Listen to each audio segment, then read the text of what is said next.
নমস্কার, আমি ডাক্তার বিনায়ক রায়, তোমাদের বাচ্চাদের ডাক্তারবাবু। যে সমস্ত বাবা মা সম্প্রতি তোমরা বাবা মা হয়েছে আর কি, তাদেরকে ধন্যবাদ।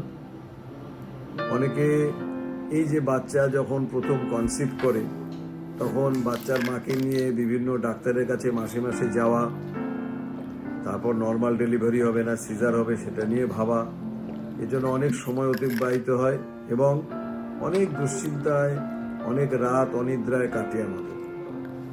কিন্তু অদ্ভুতভাবে বাচ্চাটা হওয়ার পরে একটা নিষ্ক্রিয়তা লক্ষ্য করা যায় যে বাচ্চা তো ভালোই আছে, কি দরকার ডাক্তারবাবুদের কাছে গিয়ে, যখন অসুখ হবে তখন যাব। কিন্তু আমরা কিন্তু যখন চাষবাস করি তখন কিন্তু কখন অসুখ হবে, খেতে পোকা লাগবে, তার জন্য অপেক্ষা করি না, আগের থেকেই যাতে কোনো রকম ক্ষতিগ্রস্ত না হয় ক্ষেত তার দেখি। পশু প্রাণী যখন চিকিৎসা হয়, যে পশু প্রাণী যখন পোষে মানুষ, হাঁস মুরগি পোষে, আগে থেকেই ব্যবস্থা নেয় যাতে তাদের রোগ ভোগ না হয়।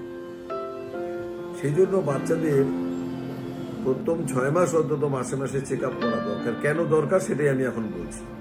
বিশেষ করে প্রথম মাসে বাচ্চাকে স্নান করানো যায় না। বাচ্চাদের স্কিন বা ত্বক তৈরি হয় না, অনেক রকম খারাপ জিনিস ত্বকের মধ্যে দিয়ে রক্তে প্রবেশ করে, ত্বকটা ম্যাচিওর করে মাসখানিক সময় লাগে। তারপরে আমরা সাধারণত তেল মালিশ, সাবান কি ব্যবহার করবে, কেমন করে স্নান করাবেন, স্নানের সময় নাকের উপর দিয়ে যেন জল না যায়, মুখের মধ্যে হঠাৎ করে মুখের মধ্যে এরকম করে জল দিতে না হয়, কেমন করে গাম মোছাবে, এই ব্যাপারগুলো আমরা আলোচনা করি। 1 মাস বয়স যখন হয় তখন একবার ওই কারণে চেক আপে আনতে বলা।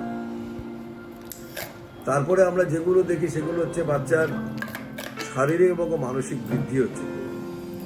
বাচ্চার মাসে মাসে একটা নির্দিষ্ট ওজন বাড়ার কথা, প্রতিদিন গড়ে 30 গ্রাম করে বাড়ার কথা সুস্থ বাচ্চাদের।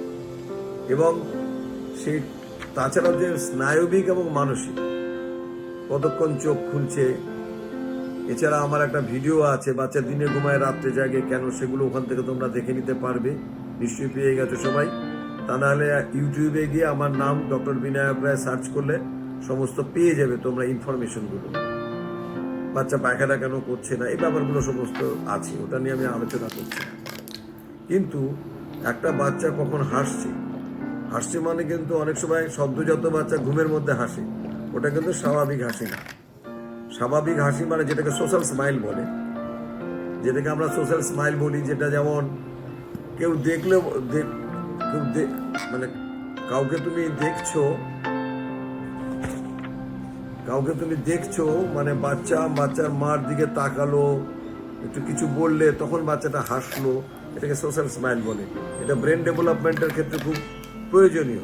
এটা কারো তাড়াতাড়ি হয়, কারো অনেক দেরি হয়, সেটা আমরা চেক করি, তাহলে বাচ্চার কোনো ব্রেনের সমস্যাটা আমরা আগে ধরতে পারি।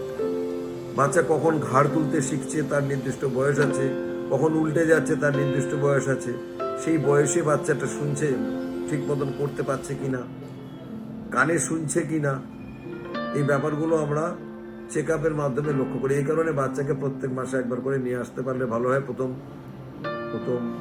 6 মাসে। এছাড়া বাচ্চা ঠিক মতো দুধ টানতে পারছে কিনা, বাচ্চার ওজনটা বাড়ছে কিনা নিয়মিত, বাচ্চা লম্বা হচ্ছে কিনা, এগুলো বিষয়ে তোমাদেরও তো নিশ্চয়ই আগ্রহ হয়, যেগুলো আমি জানি। সেই কারণে ডাক্তারদের কাছে চেক আপে, যেমন গর্ভে যখন সন্তান থাকে তখন যেমন মাসে মাসে ডাক্তারবাবুর কাছে যেতে হয় যে মার প্রেশার বাড়ছে না তো, মার সুগারটা ঠিক আছে তো, মার ভিতরে বাচ্চা ঠিক মতো নড়াচড়া করছে তো, বাচ্চা বাড়ছে তো। সেরকম বাচ্চা হওয়ার পরেও বাচ্চা ঠিক মতন বাড়ছে কিনা, তার নার্ভের ডেভেলপমেন্ট ঠিক হচ্ছে কিনা, এগুলো যদি অল্প বয়সে কোনো সমস্যা যদি আমরা না ধরতে পারি, পরবর্তীকালে বাচ্চাদের পড়াশোনার ব্যাপার আছে, স্কুলের ব্যাপার আছে, অনেক কিছু বুঝতে পারবে না, তখন দৌড়াদৌড়ি করে তো লাভ নেই। সুতরাং বাচ্চা ঠিক মতন বাড়ছে কিনা, খাচ্ছে কিনা, তার পায়খানা হচ্ছে কিনা, সে বমি করছে কিনা, এগুলো চেক আপের জন্য আমরা আলোচনা করি, তার জন্য মাসে মাসে আসতে বলি। তারপরে বাচ্চাদের টিকা নিয়ে আলোচনা করি। সরকার থেকে কতগুলো টিকা দেয়, কিন্তু কতগুলো টিকা সরকার থেকে দেয় না, সেগুলো অবশ্যই নিয়ে নিতে হবে। যেমন পক্স, জন্ডিস, টাইফয়েড, ইনফ্লুয়েঞ্জা, এবং যে সমস্ত মাদের বয়স 14 থেকে 30 বছরের নিচে, সেই সমস্ত মাদেরকেও বলবো এবং তাদের হাজব্যান্ডকে বলবো মাদেরকে এইচপিভি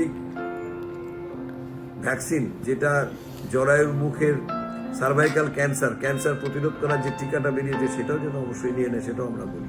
এছাড়া মা বাবার অনেক রকম দুশ্চিন্তা থাকে, বাচ্চা ঘুমায় না, বাচ্চা নড়াচড়া করে না, বাচ্চার পাটা একটু ব্যাকা, বাচ্চার ঘাটটা অন্যরকম, এগুলো আমাদের চেক আপের ব্যাপার থাকে।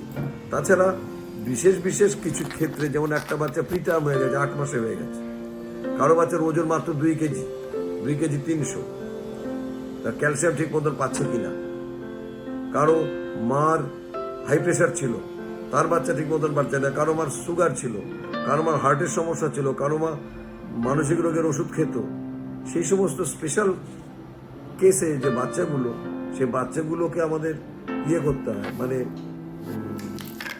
নজর দিতে হয়। খুব অল্প বয়সে প্রথম 6 মাসের মধ্যে নজর দিয়ে এগুলোকে শনাক্ত করতে পারলে পরবর্তীকালে কিন্তু এই সমস্যাগুলো থাকে না। সুতরাং প্রত্যেক মা বাবাকে আমি বলবো, প্রথম 6 মাস প্রত্যেক মাসে বাচ্চাকে চেক আপে আনলে 30 দিন অন্তর, হঠাৎ করে আনলে হবে না, কারণ ওজন লম্বা এই ব্যাপারগুলো ওই প্রত্যেক 30 দিন অন্তরই ক্যালকুলেশন করা হয়। তো সেই কারণে একটা বাচ্চা গড়ে ঠিক মতন বুকের দুধ পেলে 30 গ্রাম করে বাড়বে, সেটা বাড়ছে কিনা, যদি না বাড়ে তাহলে সমস্যাটা কোথায়, সেটা আমাদের ভাবতে হয় ডাক্তারবাবুদের।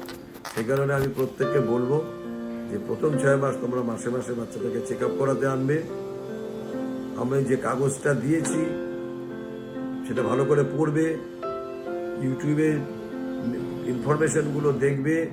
কোনো সমস্যা হলে আমি যে কাগজটা দিয়েছি, সেই কাগজের উপরে ফোন নাম্বার আছে, সেই ফোন নাম্বারে তোমরা হোয়াটসঅ্যাপ করবে। হোয়াটসঅ্যাপে ওই যে মাইক টিপে তোমরা বলবে আমার বাচ্চার এই হচ্ছে, এই সমস্যা, এবং প্রেসক্রিপশনের একটা ছবি, এটা দিলে আমি চিনতে পারবো। সেটা হচ্ছে হঠাৎ কোনো অসুবিধা হলে এই মুহূর্তে এক্ষুনি দৌড়ে আসতে পারছো না। সাধারণত অসুখ বিসুখ হলে আমি ওই মোবাইলে চিকিৎসা করি না, কারণ এটা খুব রিস্কি, কোনো ক্ষতি হয়ে গেলে ওটার দায়িত্ব আমার উপরে পড়বে। আমি কোনো পরামর্শ দিতে পারি। আর প্রত্যেক মাসে প্রথম 6 মাস একবার চেক আপ করিয়ে নেবে। 6 মাস একদিন যখন বয়স হবে তখন বাচ্চাকে নতুন খাবার দিতে হয়, সেটাও নিজের ওই পাশের বাড়ির কারো পরামর্শে, শাশুড়ি বলল দিয়ে দিলে, ওটা করো না।